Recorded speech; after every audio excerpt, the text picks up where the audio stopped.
Sa unang yugto ng ating pagdiriwang ngayon, inaalala natin ang matagumpay na pagpasok ni Jesus sa Jerusalem. Inilatag ng mga tao ang kanilang mga balabal. Ang balabal ay tanda ng comfort o tanda ng proteksyon para sa kanilang mga sarili.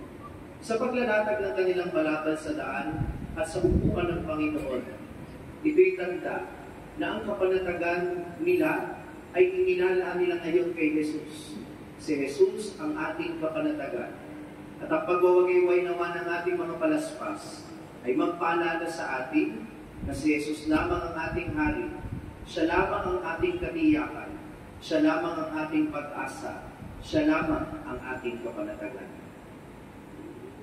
Mga minamahal na kapatid, tularan natin ang mga tao na nagpunti kay Jesus. Halinang magposisyon sa kanyang karangalan, taglay ang kapayapaan. Sa paglakad ng posisyon patungo sa harap, magbibisik ng banal na tubig sa mga palaspas habang umaawit ang koro. Palaspas mo muna